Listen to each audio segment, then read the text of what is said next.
ओम शांति ओम शांति ओम शांति। मु ब्रह्मा कुमार रघुनाथ दास आपण मानकर स्नेहर सान भाई मोर यूट्यूब चैनल डिवाइन फ्लाइट रे हार्दिक स्वागत जनाऊँगी। आसतु आज आम श्रवण करवा 22 जुलाई 2026 प्रात मुरली। स्वयं परम पिता परमात्मा आम मान उद्देश्य रे महावाक्य रखिचंती, मीठे बच्चे अब तुम्हें नई दुनिया में चलना है। ये दुख के दिन पूरे हो रहे हैं, इसलिए पुरानी बीती हुई बातों को भूल जाओ। और मीठा मीठा संतान माने एबे तुमको नुआ दुनिया को जीवार अछि। एई दुखर दिन पूरा हेउछि, एथिपई पुरुणा बीती जाइथिबा कथा को भूली जाओ। काहेकि ना अतीत सब बेले दुख दिए। अतीतर भल बा आनंददायक स्मृति हो बा दुखदायक स्मृति हो, ताकू भाविले आमे दुख पाई थाओ। आपण माने भाविकी देखिबे एवं अतीत को सेट बाबा कहउछंती पुराने बीती हुई बातों को बिंदी लगाओ। बिंदी बनो, बिंदी को याद करो। बीती को बिंदी लगाओ, खुद को बिंदी अनुभव करो। ज्योति बिंदी अर्थात आत्मा और परमपिता परमात्मा जो कि हम सब के परम पिता परम शिक्षक परम सद्गुरु हैं, उनको याद करो। अच्छा बाबा परम शिक्षक रूप में आम मान प्रश्न पचारुचंती, तुम कर्मी योगी बच्चों को कौन सा अभ्यास निरंतर करना चाहिए? तुम्हें कर्मयोगी पिला, कर्मयोगी माने जो माने कर्म सहित जोगयुक्त ही बाबा को स्मृति रे रखी कर्म करता, अर्थात कर्म रे आमे बाबा को जोगयुक्त हेबा, कर्म रे बाबा को याद करिबा। एटा कोन कोन कहै जाय कर्मयोग। तेणु कर्मयोगी पिला मानकर कोन निरंतर अभ्यास कोन रहिबा आवश्यक? उत्तरे कहउचंती, अभी अभी शरीर निर्वाह अर्थ देह में आए और अभी अभी देही अभिमानी। तेणु एबे कर्म करिया उद्देश्य रे शरीर निजको शरीर रे स्थापित आत्मा बोली अनुभव करिवा, पुनश्च निजको शरीर ठारू मुक्त, शरीर ठारू अलगा, शरीर ठारू पृथक एक अविनाशी अजर अमर अविनाशी आत्मा बोली अनुभव करिवा। देह की स्मृति बिगर कर्म तो हो नहीं सकता। देहर स्मृति नहेले तो कर्म करि परिबानी। कर्म करि हेबो कि नहीं? तो इसीलिए अभ्यास करना है कि कर्म किया, देह अभिमानी बने, फिर देही अभिमानी बन जाओ। ऐसा अभ्यास तुम बच्चों को सिवाय दुनिया में कोई कर नहीं सकता। तेणु एपरी अभ्यास तुम मानक छड़ा आउ केही करि परिबे नहीं। गीत है जाग सजनिया जाग। तेणु वर्तमान जाग्रत हुंतु, निजको आत्मा रूप रे जानंतु, अन्य को आत्मार परिचय परमात्मांकर परिचय प्रदान करंतु, सृष्टि चक्र रहस्य प्रदान करंतु एवं वर्तमान फेरी जीवार बेला। तेणु फेरी जीवा पई निजर धर्म पुटुली को बांधंतु। ओम शांति। रूहानी बाप कहते हैं, मीठे मीठे रूहों ने अथवा बच्चों ने यह गीत सुना।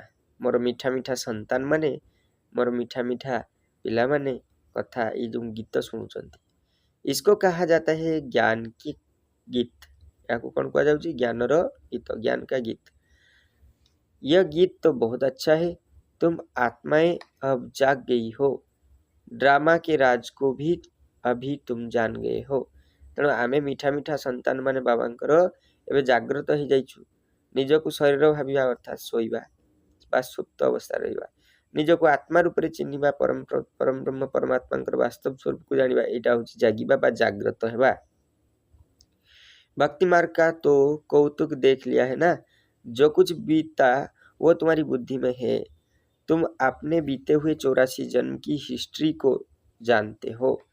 बाबा आसी हम कौन कर 84 जन्मर चक्र हमको बुझाउछंती, सीढ़ी हिसाब रे बुझाउछंती। केडे सुंदर आमे किमती आत्मा परम धाम रे जाई सत्य जुग रे देवी देवता हेलु, द्वापर रे पुणी 16 कला रु 14 कला, मान त्रेता जुग रे सॉरी सत्य जुग रे 16 कला, त्रेता जुग रे 2 कला कम अर्थात 14 कला, एवं द्वापर जुग रे 8 कला एवं कली जुग रे 16 कला संपन्न। संपूर्ण निर्विकारी थिले, संपूर्ण विकारी आत्मा ही जाइछे।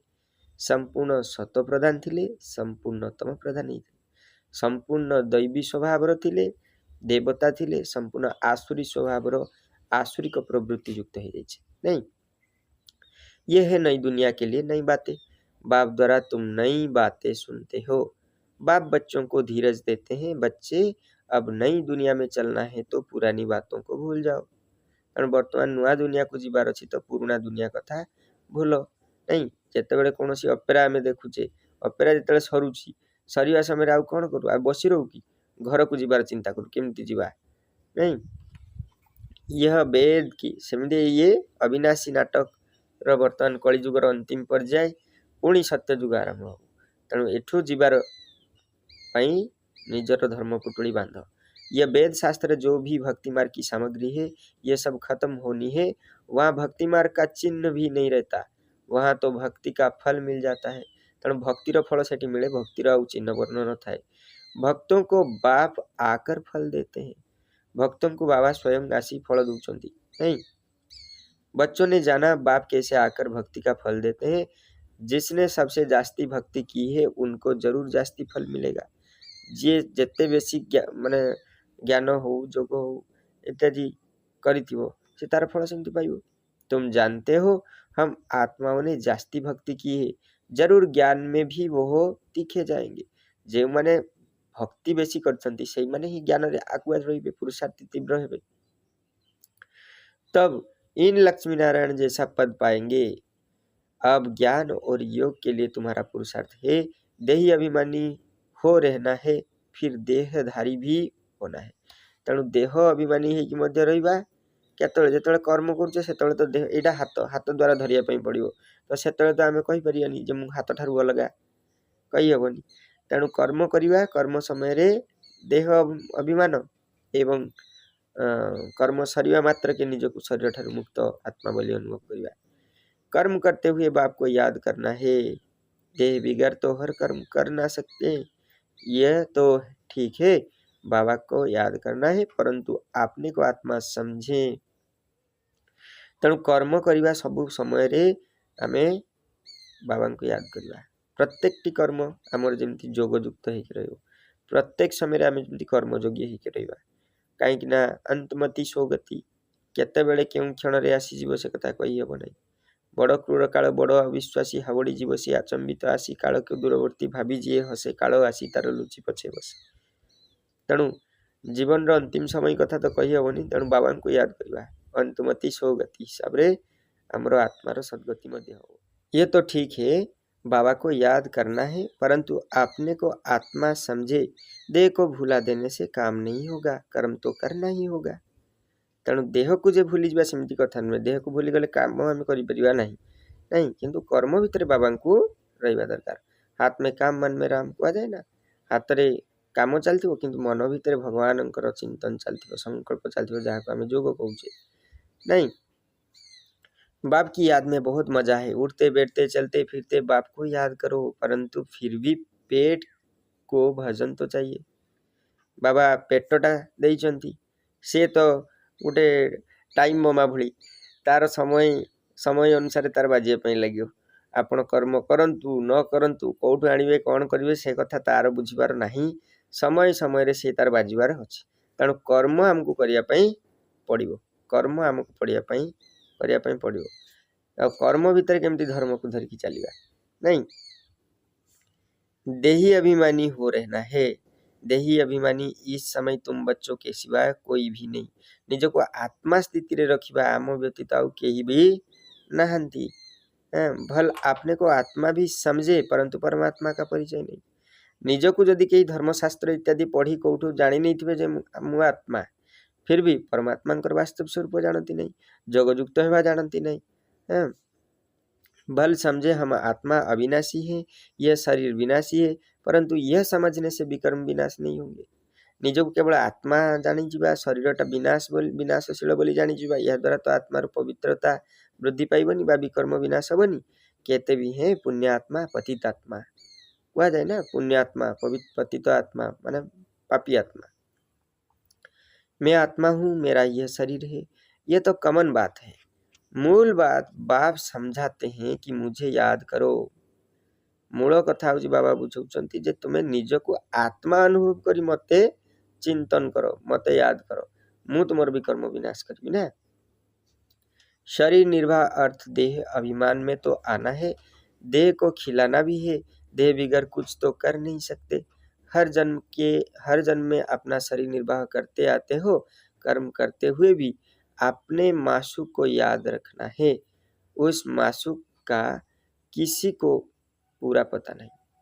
तेणु आमे कर्म करू करू आमर परम पिता परमात्मा बाबा को मध्य याद करिया पई पड़िबो, जांकर वास्तव स्वरूप को केही जानते नहीं। उस मासूक अथवा बाप से हमको वर्षा मिलना है और उनकी याद से विकर्म विनाश होंगे, ये कोई नहीं समझते। तो सही परम पिता परमात्मा को चिंतन करने द्वारा आम पाखर आम आत्मार जो विकर्म सब रही जन्म जन्मांतर विकर्म बा पाप कर्म ताहा विनाश हम। कहीं से होती पाप कटेश्वर नहीं, तेणु पाप कटेश्वर सहित जमी आर्थ एवं फेच जोड़िले कौन हो बल्बटा जलुची एवं घर अंधार दूरीभूत होपरी आमर मन बुद्धि जिते जोड़ आमर आत्मिक दीप जल एवं आत्मिक दीप जल जहाद्वारा कौन हम ज्ञानर प्रकाश चारिआड़ को प्रकाशित कर एवं ज्ञानर प्रकाश रे कौन हम आम भितर थिबा अज्ञान आम भितर थिबा दुख कष्ट से सब दूरीभूत हो। ताले एटी परम पिता परमात्मा किए? एटी परम पिता परमात्मा होउचंती पावर करेंट जहाँ पाखु शक्ति आसुची नहीं, तेणु जलुजी किए? आत्मा अर्थात परम पिता परमात्मा सहित मन बुद्धि युक्त तार रे आमे जेतले युक्त हो सेतले कौन होउची ना आमर आत्मिक चेतना जागृत होउची। जाग सजनिया जाग जेटा कहउचंती बाबा। अच्छा, तुम जानते हो अभी हमें घर जाने का रास्ता मिला है। अपने घर जाकर फिर राजधानी में आएंगे। निजर घर को जीवा परमधाम पुणी राजधानी आसीबा। बाबा नया मकान बनाते हैं तो जरूर दिल होगी ना कि उसमें जाकर बैठे। बाबा नुआ घर बनाउचंती आम पई तो मन निश्चय हबो ना जे जाइके आमे सेठी बसिबा। अब तुमको रास्ता मिला है जिसको और कोई नहीं जानते। एबे तुमको रास्ता मिलुची जहाँ को तुम्हें आउ केही जानते नहीं। कितने भी यज्ञ तप आदि करते माथा फोड़ते रहते हैं, सदगति को पा नहीं सकते। जेते दान यज्ञ जहाँ कले मध्य सदगति तो पाई परिवे नहीं, मुंड बाडांती जाई। इस दुनिया से उस दुनिया में जा नहीं सकते। यह भी समझना चाहिए। शास्त्र में लाखों वर्ष लिख दिया है, इसीलिए मनुष्यों की बुद्धि काम नहीं करती। शास्त्र रे लक्ष लक्ष वर्ष कथा लिखि दिया जे सृष्टि बा ड्रामा चक्र बा आपणकर कलिजुगर बयस लक्ष लक्ष वर्ष। तेणु से साधारण लोकंकर बुद्धि काम करे नहीं। भारत तो स्वर्ग था, हम आदि देवी देवता सनातन धर्म वाले थे। देवी देवता धर्म बहुत सुख देने वाला है। देवी देवता धर्म बहुत सुख देला वाला धर्म ना, कहीं देवी देवता हो गला परे आउ कौन अच्छी? सत्यजुगर संपूर्ण निर्विकारी प्रकृति, संपूर्ण भरपूर फल मूल गछ पत्र सुंदर सबुजिमा श्यामलिमा भरा प्रकृतिर पांच तत्व संपूर्ण शतप्रधान।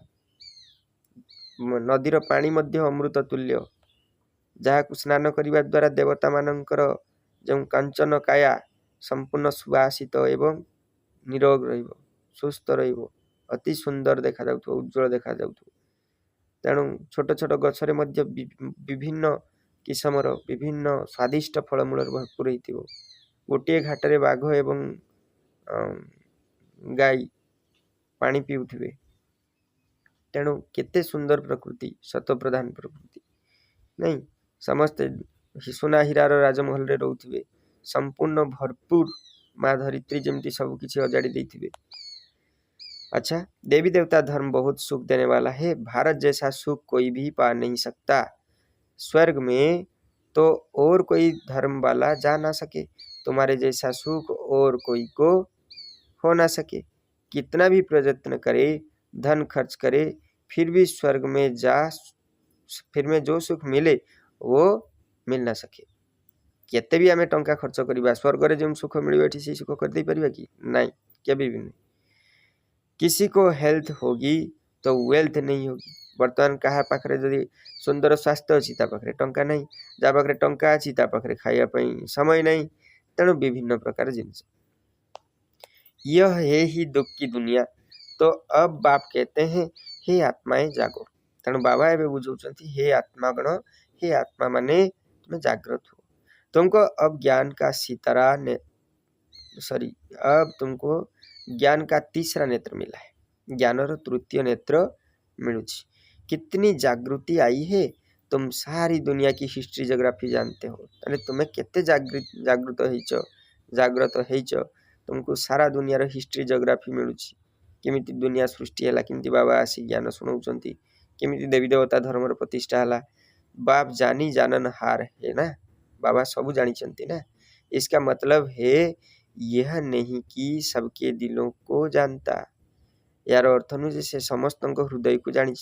यह कौन है, कितना समझाते हैं, यह कहाँ तक पवित्र रहते हैं, कहाँ तक बाबा को याद करते हैं। मैं हर एक का यह ख्याल क्यों बैठ करूं। बाबा कहते जे प्रत्येक आत्मांकर हृदयर कथा कहीं मु निज भितर चिंता करी। हम तो रास्ता बताते हैं कि तुम आत्माओं को अपने परमपिता परमात्मा को याद करना है। मु रास्ता बताऊची जे तुम समस्तंकर पिता परमात्मा, तांको तुम्हें याद करो, तांको तुम्हें जोगयुक्त हुओ, जहाँ द्वारा तुम्हें जन्म जन्मांतर विकर्मरु मुक्ति पाइबो। इस सृष्टि चक्र को बुद्धि में रखना है, देही अभिमानी तो जरूर बनना है। तेणु सृष्टि चक्र को याद रखिबा एवं निज को आत्मा बोले अनुभव करवा। देह अभिमानी बनने के कारण तुम्हारी यह दुर्गति हुई है। निज को शरीर भावी बोली आमर दुर्गति है, आत्मा भाविले सुगति हो। अब तुमको बाप को याद करना है। गृहस्थ व्यवहार में रहते कमल फूल समान बनना है। स्वदर्शन चक्रधारी भी तुम हो। देवताओं को तो शंख आदि नहीं है, देवताओं को तो शंख आदि नहीं, यह ज्ञान शंख आदि तुम ब्राह्मणों को है। ज्ञानर शंख, तेणु ज्ञानर शंख रु कौन बाजता है, ओम ध्वनि सृष्टि होता है। अर्थात आम परम ब्रह्म परमात्मांकर परिचय दौचे। ओम ध्वनि क्या पाखे, शिवंकर महामंत्र हूँ ओम, ओम नमः शिवाय। तेणु ये ओम जो बीजाक्षर मंत्र जेहेतु परम ब्रह्म परमात्मांकर मंत्र होता है, तेणु ये समस्त मंत्र आगे बसता है एवं ओम बिना कौन सी मंत्र पूर्णता न थाए। एवं ये जो ज्ञान शंख ब्राह्मण मानकर, अर्थात ज्ञान रूपी ध्वनि से माने शंख, ज्ञान रूपी मधुर ध्वनि, ज्ञान रूपी दिव्य ध्वनि करिथांती। अच्छा, ज्ञान शंख आदि तुम ब्राह्मणों को है। सिख लोग शंख बजाते हैं, बहुत बड़ा आवाज करते हैं। तुम भी यह ज्ञान बैठ देते हो तो बड़ी सभा में लाउड स्पीकर लगाते हो। तुमको यह लाउड स्पीकर लगाने की दरकार नहीं। टीचर पढ़ाएंगे तो लाउड स्पीकर लगाएंगे क्या? शिक्षक जो पढ़ाऊँ लाउड स्पीकर लगाऊँ कि? यहाँ तो सिर्फ शिव बाबा को याद करना है तो भी कर्म विनाश होंगे। मैं सर्वशक्तिमान हूँ ना, बाबा होती सर्वशक्तिमान होती ना। तुम लाउड स्पीकर लगाते हो कि आवाज दूर दूर तक सुनने में आए, वो भी आगे चल काम में आएगा। तो बाबा से कही जाइए एबे चलची काम रे लाउड स्पीकर काम होचे ना नहीं। माइक रो दीदी माने जेतेबेले बा भाई माने जेतेबेले कोनोसी सभा करूचंती, कॉन्फ्रेंस होउची, मीटिंग होउची, हमर वर्तमान ए जो देखुचंती वर्तमान यूट्यूब रे छाड़ा जाउची, ये मध्य से स्पीकर रे तो काम होउची ना। अच्छा, तुमको सुनाना यह है कि मौत सामने है। लोगों को हमें बुझेबा जे विनाश सामने रे छिड़ाई, अभी सबको वापिस जाना है। महाभारत लड़ाई भी सामने खड़ी है। गीता में भी लिखा हुआ है कि महाभारत लड़ाई लगी, विनाश हुआ। अच्छा, फिर क्या हुआ? पांडव भी गल मरे। बाप समझाते हैं पहले अगर विनाश हो जाए फिर तो भारत खंड भी खाली हो जाए। तेणु पूरा जदि विनाश हो, प्रथम जदि विनाश हो ताले कौन हम, भारत खंड मध्य चल जाओ। किंतु बाबा कहते भारत तो अविनाशी खंड है, खाली तो होता नहीं। तेणु भारत तो हूँ अविनाशी खंड। से आपण मैंने देखि केतेक फटोचित्र श्रीकृष्ण अष्टपत्र रे भासी भासी आसुथिबार आपण मैंने देखिए। अर्थात सारा पृथ्वीर विनाश हो गले मध्य भारत हस्तपत्र तुल्य विनाशी खंड। तेणु भारतर विनाश ही न थाए कहीं स्वयं भगवानंकर ताहा जन्मभूमि बोली शिव बाबा कहते से जन्म हुअंती नहीं किंतु ब्रह्मा शरीर अवतरित होकर ज्ञान प्रकाश करता दिव्य जन्म बोली कहा जाए। भारत तो अविनाशी खंड है, खाली तो होता नहीं। तुम जानते हो प्रलय तो होती नहीं, बाबा अविनाशी है तो उनका वर्थ प्लेस भी अविनाशी है। बच्चों को खुशी रहनी चाहिए। बाबा सर्व का सदगति दाता सुख शांति करता है। बाबा होचंदी समस्तंकर सदगति दाता सुख शांति करता। जो भी आते हैं कहते हैं शांति चाहिए। समस्त को दरकार कौन? शांति शांति शांति नहीं, समस्त को दरकार सुख, समस्त को दरकार शांति। क्या बा न दरकार कहले कहीं तमाने आम अशांति रे अछु। अच्छा, आत्मा को इतनी शक्ति क्यों, इतनी शांति क्यों याद आती है? शांति धाम आत्माओं का घर है ना। घर किसको याद नहीं रहेगा? विलायत में कोई मरता है तो चाहते हैं इनको अपनी जन्मभूमि में ले जाए। अगर सबको पता होता कि भारत सर्व के सदगति दाता दुख से मुक्ति दिलाने वाला शिव बाबा का बर्थ प्लेस है तो उनका बहुत मान होता।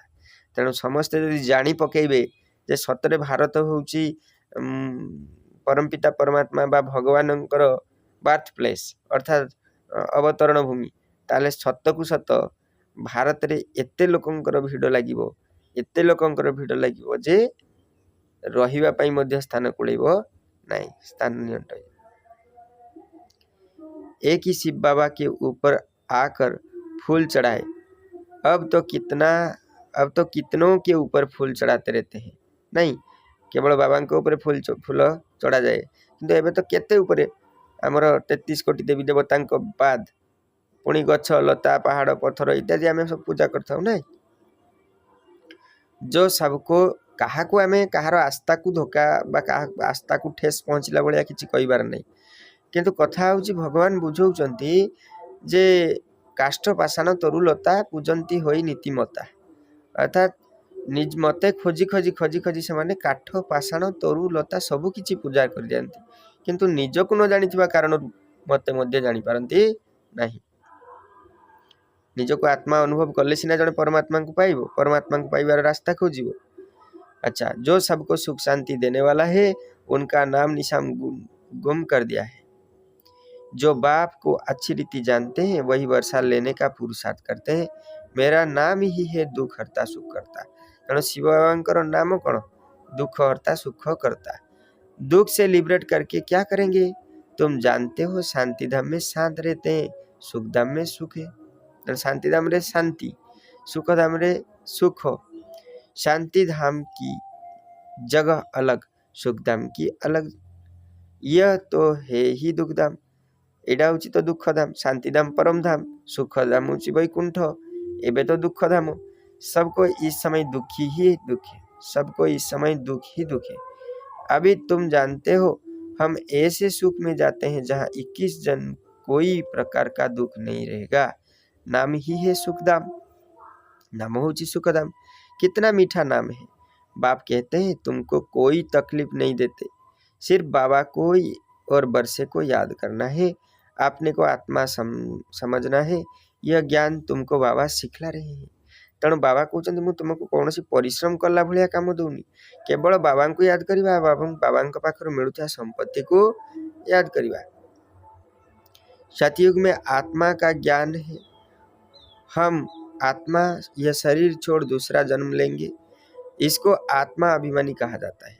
यह है रूहानी नॉलेज जो और कोई दे ना सके। तेणु ये आत्मार ज्ञान आउ कहीं दे परिवे नहीं, केवल परमात्मा को बिना। रूह को रूहानी बाप आकर नॉलेज देते हैं, हर 5000 वर्ष के बाद देते हैं। मनुष्य तो बिल्कुल ही घोर अंधियारे में है। मनुष्य माने वर्तमान तो बिल्कुल घोर अंधियारे अछंती। अब तुमको रोशनी मिली है, तुम अज्ञान नींद से जागे हो। एबे आमको रोशनी मिली माने ज्ञानर प्रकाश मिली, ज्ञानर आलोक मिली। से कह जाए ना तम संबांग ज्योतिर्गमय, मत अंधार आलोक को नहीं जाओ।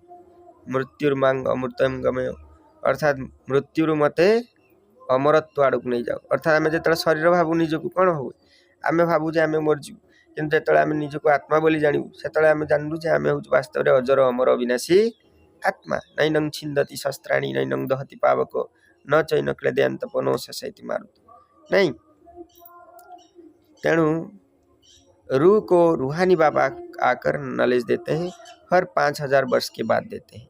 मनुष्य तो बिल्कुल घोर अंधेरे में है, अब तुमको रोशनी मिली है, तुम अज्ञान नींद से जागे हो। निजो को हमें आत्मा वाली अनुभव करुचे। सभी सजनियों का साजन है एक बाप। बाप कहते हैं मैं तुम्हारा बाप भी हूँ, साजन भी हूँ, गुरुओं का गुरु भी हूँ। तेणु बाबा होचंती समस्तंकर बाबा एवं भगवान को स्वामी मध्य कहा जाए एवं कौन कहा जाए गुरु मानकर गुरु परम गुरु परमात्मा से डाक्तर मानकर मध्य डाक्तर नहीं से वैद्यनाथ कहा जाए नहीं। सुप्रीम टीचर हूँ, सर्व गुरुओं का सद्गति दाता एक ही सद्गुरु। जेते संसार रे गुरु अछंती निजक सद्गुरु बोली कहउचंती सेमानंकु मध्य मुक्ति देला वाला गुरु होची। कहते हैं बच्चे मैं सर्व की सद्गति करता हूँ, गति के बाद सद्गति होती है, गतिर बाद परे सद्गति हुए नहीं। अर्थात गति माने आम एठू परम धाम को जीवा सेठू पुणी सद्गति अर्थात वैकुंठ। बाप ने समझाया है हर एक की आत्मा को वापिस जाना है, आत्मा ही सतो प्रधान सतो रजो तमो बनती है। तेणु आत्मा ही सतो प्रधान सतो रजो तमो। सतो प्रधान कौड़ी सत्य जुगरे सत कौड़ी आमर त्रेता जुगरे, रज द्वापर जुगरे, तम कली जुगरे। कोई का बहुत बड़ा पाठ होता है, कोई का बहुत थोड़ा पाठ होता है। आए और गए माने जन्म हवा संगे संगे मृत्यु हो जाउछि नहीं। अच्छा जैसे मच्छरों मुआफिक जन्मे और मरे, माछी बोलिया जन्म ही मर जाउछे फटफाट। ऐसे तो बाप से वर्षा नहीं लेते हैं, बाप से वर्षा लिया जाता है पवित्रता सुख शांति का। बाबा के पाखरु क्यों वर्षा लिया जाए? सुख शांति पवित्रतार वर्षा लिया जाए नहीं। तांको पाखरे 5 सिक्का पैसा, 5 सिक्का माने जो 5 विकार द्वारा आम शिकार हो था एवं गुआ गोटे जहाँकि कठिन अर्थात मन 5 विकार सहित मन को आम भगवान पाखरे शिव बाबा पाखरे अर्पण कर दे निजे तांकर समर्पण रे तांको प्रणाम करथाउ एवं उठी तांको पाखरु पंचामृत नहीं था। वास्तव में काम क्रोध लोभ मोह अहंकार 5 सिक्का पैसा एवं निजर विकारी स्वरूप तामसिक स्वरूप मन तांको गुआ रूप में समर्पण करी तांको पाखरु कौन पाई थाउ? सुख शांति आनंद प्रेम पवित्रता शक्ति ज्ञान ये सब जिनसर वर्षा पाई थाउ। बाप तुम आत्माओं को समझाते हैं, बाप तो है निराकार। बाबा हमको बुझाउछन बाबा होछन निराकार, वो भी इस मुख से आकर समझाते। से मध्य ब्रह्मा को मुख द्वारा आसी बुझाउछंती। शिव बाबा के मंदिर भी बहुत ऊंच ऊंच बनाते हैं। शिव बाबा मंदिर मध्य केड़े सुंदर बहुत बड़ बड़ मंदिर सब बनाते। कितना दूर दूर जाते हैं तीर्थों पर मेले पर, कितने दूर दूर यात्रा करती तीर्थ मेला नहीं। ऊपर में कोई ज्ञान अमृत पीने का रखा है क्या? कितना खर्चा करते हैं। तेणु से गुड़ारे तो ज्ञान अमृत किसी मिलू नहीं, किंतु तीर्थ रे बहुत किसी खर्च करते। गवर्नमेंट को भी उन्हों के लिए कितना प्रबंध आदि रखने पड़ते हैं, तकलीफ होती है।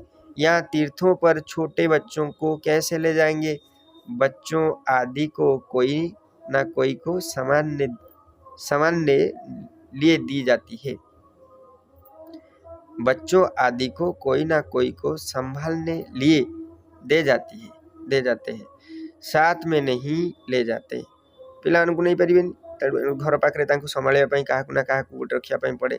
2-3 मास यात्रा करते हैं। उत्तर भारत दक्षिण भारत यात्रा करती ना, आपने जानी। यहाँ तुम आते हो, तुमको बैठ कर सुनना है पढ़ना है। छोटे बच्चे तो नहीं सुनेंगे। यहाँ तुम आए ही हो योग और ज्ञान सीखने। तेणु एठाकू आम आसचे योग शिखा और ज्ञान शिखा। बाप बैठ ज्ञान सुनाते हैं तो कोई आवाज आदि नहीं होना चाहिए। बहुत इम्पोर्टेंट। आपण मानू बाबा बुझाउछंती भल से सुनंतु जे कोई आवाज आदि नहीं होना चाहिए। नहीं तो अटेंशन जाता है नहीं।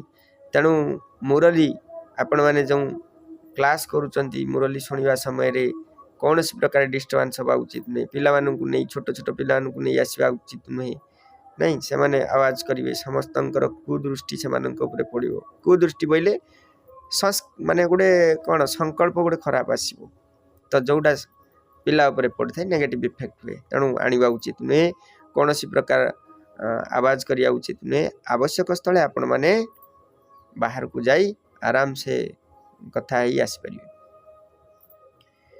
किंतु आम मनोयोग सहकारे कहीं स्वयं भगवान पाठ पढ़ाऊँ तेणु केते टेंशन दवा दरकार। शांत माने जो मंदिर रे मस्जिद रे माने गुरुद्वार रे गिरजा रे केते केते सब तांकर पूजा पाठ तांकर ये सब होता है। भगवान स्तुति वंदना आरती करा जाउछि तांकर स्वरूप स्वयं से निजे आसी बसी पाठ पढ़ाऊँ तेणु केते टेंशन रहा दरकार। शांति से बैठकर अटेंशन देकर सुनना है। योग तो बहुत सहज है, कुछ भी काम करते रहो बुद्धि का योग वहाँ लगा रहे। कौन सी भी काम करिवो किंतु बुद्धि योग जमती सेठी रहिबो। तेणु मुरलीटी को आपण माने कौन करिवे, मुरलीटी को आपण माने प्ले कर देथिबे, कर्म करथिबे, शुणुथिबे, जा द्वारा आपण मानकर कर्म जोगरे परिणत है। जो बाबा को याद करी करी बाबा को पाखरु किरण नौथिबे मुरली चलथिबो। रूहानी नशे में मुरली सुनना है, मौज में सुनना है। कुछ भी काम करते रहो बुद्धि का योग वहाँ लगा रहे। बाबा की याद रहने से कमाई बहुत जबरदस्त होती है। बाबा को जिते आम याद करवा आमर आत्मिक कमाई बा कमाणी रोजगार से भल हो। तुम जानते हो हम एवर हेल्दी बनेंगे। तुम जानिच आम सब मैंने सदा सर्वदा स्वास्थ्यवान बनवार निरोग हबार नहीं, रोग किसी हबार नहीं। अपने साथ बातें करनी होती है, निज सहित मध्य कथा हबार उचित। बाप की याद में रहकर भजन भी अपने हाथ से बनाना है। हाथों से काम भी करो, बाकी याद करो अपने बाप को। हाथ रे काम करो, बाबा को याद करो। भजन बने की खाओ, अन्य मान को खुआओ। बाबा याद रे बना है तो भजन केते पवित्र हो। तुम्हारा भी कल्याण होगा और याद में रहने से चीज भी अच्छी बनेगी। बुझे बाबा को याद करने द्वारा बाबा कहते ना जब सब कुछ मेरे ऊपर छोड़ दो तो सब कुछ अच्छा हो जाएगा ना। जे बाबा चिंता करे बाबा तांकर चिंता करती, तेणु बाबा सब ठीक ठाक कर देवे।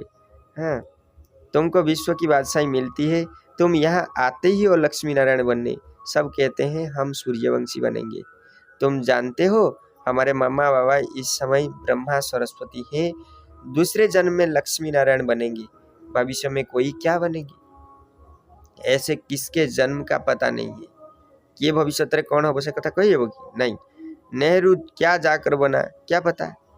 अच्छा कुछ दान किया होगा तो यहाँ अच्छे कुल में जन्म लेंगे। अभी तुमको पूरा पता पड़ता है।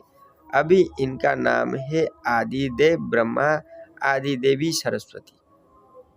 वही फिर स्वर्ग के मालिक बनेंगे। किंतु एठी आमे जानी पारछु जे वर्तमान ब्रह्मा आ जगदम्बा सरस्वती अछंती से माने सत्ययुगर प्रथम महाराज कुमार महाराज कुमारी के श्री कृष्ण एवं श्री राधा हेबे एवं से मानकर स्वयंवर परे से माने श्री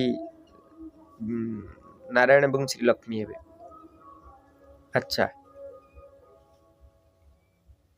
इनके बच्चे भी साथ हैं, वो भी कहेंगे हम स्वर्ग के मालिक बनेंगे। यह तो पक्का है। सूक्ष्म वतन में भी तुम देखते हो देवियों के मंदिर में भी बहुत मेले लगते हैं। देवी मानकर मंदिर मध्य बहुत मेला लगे। ये हाली आमर माँ जोटा कौन कह जाए कामाख्या माँ कामाख्या पाखे मेला लगता बा आमर शेरावाली जो कहती माँ शेरावाली तो तांको पाखे केते सुंदर मेला लगे नहीं। अन्यान्य देवी मान पाखे मध्य मेला लगे। अच्छा, अभी जगदम्बा तो है एक, उनके फीचर्स भी एक ही होने चाहिए। मामा को भी तुम देखते हो, तुम बच्चों के फीचर से फिर नाम रखते हैं कन्या कुमारी अधर कुमारी। तेणु आम मान फीचर्स अनुसार नाम रख देइछन्ति। जे माने अविवाहिता भौणी माने अछन्ति तांको ब्रह्मा कुमारी कहउछि। जे माने विवाहित अछन्ति बाबांकर संतान तांको अधर कुमारी बोली कहउछि। सेमति कुमार अधर कुमार मध्य कह जाए। तुम जानते हो यह हम ही बनते हैं, हम सब है ब्रह्मा कुमार कुमारी। जुगल भी कहते हैं हम ब्रह्मा कुमार कुमारी हैं, एक बाप के बच्चे हैं, तुम्हारा ही यादगार है। बराबर तुम बैठ यह नॉलेज देते हो, अर्थ सहित यह दिलवाड़ा मंदिर है, परंतु यह तुम समझा सकते हो। एक कथा मध्य आमे बुझी परिबा। दिलवाड़ा मंदिर उदाहरण देइचंती माउंट आबू रे जो आरावली पर्वत ऊपर रही दिलवाड़ा मंदिर, परंतु यह तुम ही समझा सकते हो। तुम जानते हो हम स्थापना कर रहे हैं राजयोग से श्रीमत पर भारत को स्वर्ग बना रहे हैं। जब राजयोग द्वारा आम बाबांकर ज्ञान रे चली कौन करुचे, भारत को स्वर्ग बनाऊचे। अच्छा मीठे मीठे सिकिलद्दे बच्चों प्रति माता पिता बाप दादा का याद प्यार और गुड मॉर्निंग। रूहानी बाप की रूहानी बच्चों को नमस्ते। हम रूहानी बच्चों की रूहानी बाप दादा को भी पद्मा पदम गुना याद प्यार गुड मॉर्निंग और नमस्ते नमस्ते नमस्ते। ओम शांति। धारणा के लिए पहला पॉइंट है ज्ञान और योग पर पूरा पूरा अटेंशन देना है। ज्ञान एवं योग उपर पूरा पूरा अटेंशन दबा, कारण ज्ञान मन को धोइबो, मन को पवित्र करिबो एवं योग आत्मा को पवित्र करिबो। Very important. ज्ञान मन को पवित्र करिबो एवं योग आत्मा को पवित्र करिबो। एटेंशन जदि न दवा निज उपरे ताले विकर्म हो, परवर्ती समय टेंशन हो। तेणु एटेंशन दवा, टेंशन रु मुक्त रहिबा। सुनने समय बहुत शांत एकाग्र चित्र होकर बैठना है। शुणिबा समय रे शांत एकाग्र चित्त ही, एकाग्र माने एक को आग्रे रखिबा, एक अग्र अर्थात परमात्मा को ही आग्रे रखी शुणिबा। जे मु बाबा पाखरु ही शुणुछि। कर्म योगी भी बनना है। कर्म करू करू निज को कर्म योगी मध्य बनेबा। हाथ में काम मन में राम। सेकेंड पॉइंट, बाप ने जो घर का रास्ता बताया है वह सबको बताना है। स्वदर्शन चक्रधारी बनने के साथ साथ ज्ञान शंख भी बजाना है। निज को सर्वदा सर्वदा आत्मिक स्थिति रे रखिबा, आत्मिक दृष्टि अनुभव करिबा, अन्य मानन को आत्मिक दृष्टि देखिबा एवं कौन करिबा ज्ञानर शंख मध्य बनेबा। अर्थात ज्ञान समस्त को ज्ञानर शंख बजेबा, अर्थात ज्ञानर वाणी चारियाडे प्रचार करिया, समस्त को जणाइबा। वरदान बाबा परम सद्गुरु पर वरदान दौचंदी महान और मेहमान। इन दो स्मृतियों द्वारा सर्व आकर्षणों से मुक्त बनने वाले उपराम बा साखी भवो। महान और मेहमान आमे समस्ते महान आत्मा बाबांकर संतान एवं अल्प समय पाई एई दुनिया रे मेहमान। तेणु ए कथा गुड़ी को आमे जते स्मृति रे रखिबा, सर्व आकर्षण रु आमे सेते मुक्त हवा। जे अल्प समय आउ अछि, हर घड़ी अंतिम घड़ी। तेणु बाबा को आमे ये करबा, महान आत्मा रूप रे बाबा को चिंतन करिबा, महान पदवी पाइबार पुरुषार्थ करिबा एवं सर्व आकर्षण रु मुक्त हेई उपराम बा साक्षी द्रष्टा हवा, साक्षी हवा। अर्थात सब किछि कर्म करिबा सत्वे भी सेतिरे लिप्त न हवा, बंधन कर्म बंधन मुक्त रहिबा, बाबा सहित जोगयुक्त रहिबा। विस्तार उपराम व साखीपन की अवस्था बनाने के लिए दो बात ध्यान पर रहें। एक तो मैं महान आत्मा हूँ, दूसरा मैं आत्मा अब पुरानी सृष्टि में बा इस पुरानी शरीर में मेहमान। केड़े सुंदर बाबा बुझाइछन्ति जे साखीपण बा उपराम स्थितिर अवस्था को बनैबा पई दुईटी कथा पर ध्यान देबा पई पड़िबो। प्रथम कथा होछि मु महान आत्मा, कहीं ना स्वयं भगवान हमको कोटि कोटि आत्मा मानक भितर बाछन्ति। द्वितीय कथाटी होछि मु एई पुराना सृष्टि बा एई पुराना शरीर रे अल्प दिनर मेहमान बा अतिथि। इस स्मृति में रहने से स्वतः और सहज ही सर्व कमजोरियां बा लगाव की आकर्षण समाप्त हो जाए। यही जो महान संकल्प रे रहिबा द्वारा सब प्रकार आकर्षण बा मोह समाप्त है। जो महान समझने से जो साधारण कर्म बा संकल्प संस्कारों के बस चलते हैं वो परिवर्तित हो जाएंगे। जेतला में निज को महान आत्मा बोली अनुभव करिबा बा समान स्थिति रे रही जोग करिबा, सेतबेला आम भितरे जो साधारण संकल्प बा संस्कार वर्ष जो 63 जन्मर संस्कार वर्ष जो गुड़ी को विकर्म बा जो कर्म गुड़ी को आमर अभ्यास हो जाइए से सब जिनस महान है। महान और मेहमान समझकर चलने से महिमा योग्य भी बन जाएंगे। महान आउ मेहमान अनुभव करिकी चलिबा द्वारा आमर महिमा मध्य माने आमे महिमा योग्य मध्य हो, अर्थात देवतुल्य हो। स्लोगन सर्व की शुभ भावना और सहयोग की बंद से बड़ा कार्य भी सहज हो जाता है। समस्तंकर शुभ भावना एवं सहयोगर बुंदा द्वारा समस्त बड़ काम मध्य सहज हो। ये अव्यक्त इशारे ज्वाला स्वरूप स्थिति में रहे शक्तिशाली याद का अनुभव करो। बाबा केड़े सुंदर बुझे। पावरफुल मन की निशानी है, सेकेंड में जहां चाहे वहां पहुंच जाए। पावरफुल स्थितिर निशानी कौन जे एक सेकेंड जो चाहिए आम से जमी पहुंचा। मन को जब उड़ाना आ गया, प्रैक्टिस हो गई तो सेकेंड में जहां चाहे वहां पहुंच सकता है। नहीं तेणु सेकेंड रे आम जो चाहिए पहुंचा ये परम धाम रे यही बाबा पाखर आम सकाश नौचे। यही सूक्ष्म बतन रे बापदादा सामने छिड़ाइचे। बापदादा आमको वरदान दौरान यही आम फरिश्ता स्थिति अच्छे। बाबा किरण पड़ू सारा विश्वर आत्मा मान को आम सकाश दौचे। प्रैक्टिस आम जिते सुंदर करवा प्रैक्टिस दरकार। ये प्रैक्टिस ना हेनी तेणु एमती प्रैक्टिस करो। बाबा कहते बुझाऊँ प्रैक्टिस हो गई तो सेकेंड में जहां चाहे वहां पहुंच सकता है। अभी अभी साकार वतन में, अभी अभी परम धाम में सेकेंड की रफ्तार है। अब इसी अभ्यास को बढ़ाओ तो याद शक्तिशाली बन जाएगी। यही अभ्यास को बढ़ाई चलो तो आमर याद मध्य बाबा स्मृति मध्य शक्तिशाली हो। केड़े सुंदर भाव में बाबा वर्णना कर तेणु मुरलीटी को आम भल से मन ध्यान दे शुणा एवं बारंबार से जिनस गुड़ी को अभ्यास करवा। अच्छा, ओम शांति।